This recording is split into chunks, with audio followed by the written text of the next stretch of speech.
हार्दे भारत माँ को कोटि कोटि प्रणाम।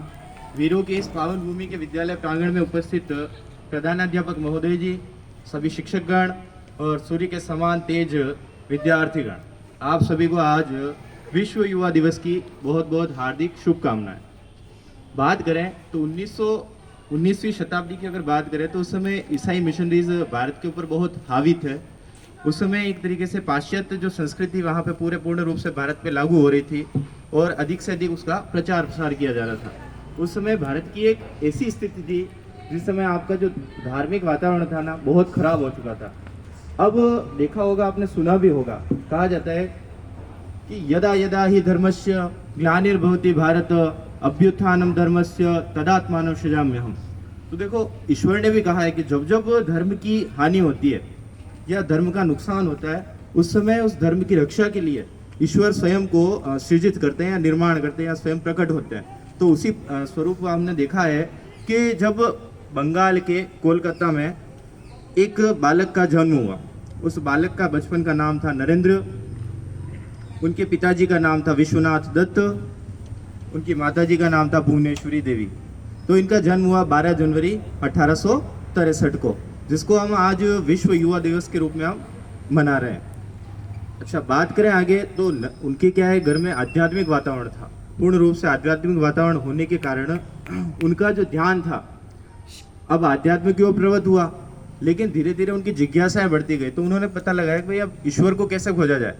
ईश्वर को खोजने के लिए वह दर दर भटकते रहे, प्रत्येक गुरु को संभाला, लेकिन उनके कुछ सेट नहीं हुआ।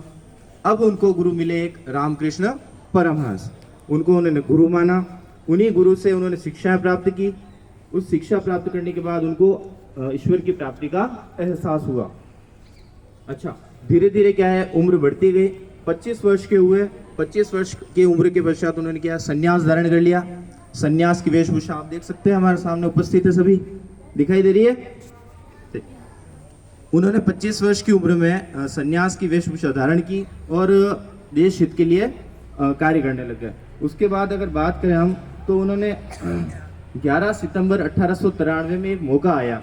वो मौका था कि अमेरिका के शिकागो में विश्व धर्म सम्मेलन का आयोजन किया गया, जहाँ पे विश्व के अलग अलग भागों से धर्म के क्षेत्र से वहाँ पे लोग आए और अपने धर्म के बारे में ज्ञान देने लगे।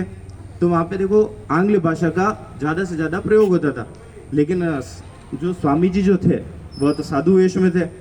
तो सभी ने देखा ये स्वामी जी क्या बोलेंगे यहाँ पे, लेकिन फिर भी क्या, उनको मौका मिला। तो उन्होंने देखो, आते पहले सबसे कहा, मेरे अमेरिकावासी भाइयों एवं बहनों, यह उद्घोष देते ही सभी उनकी ओर ध्यान केंद्रित करने लगे और उन्होंने एक अच्छा वक्तव्य दिया वहाँ पे।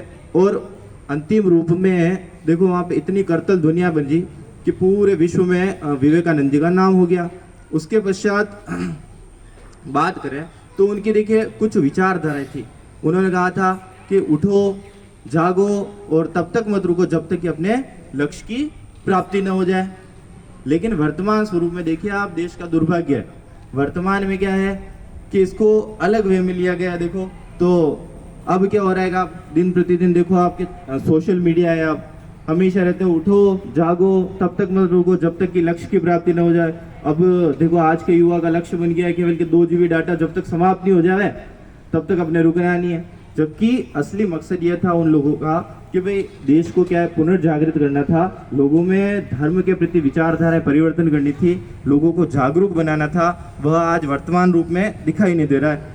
तो उनका एक और वक्तव्य था कि जितना बड़ा जीवन में संघर्ष होगा, जीत उतनी ही शानदार होगी।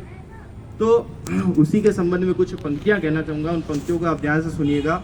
वे कहते हैं, मेरा है वो धर्म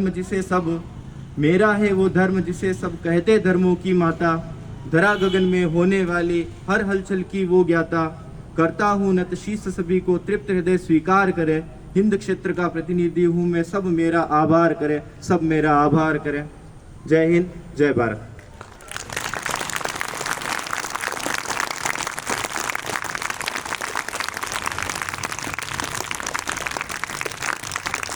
कहानी सुननी है किसी को, किस किस को पसंद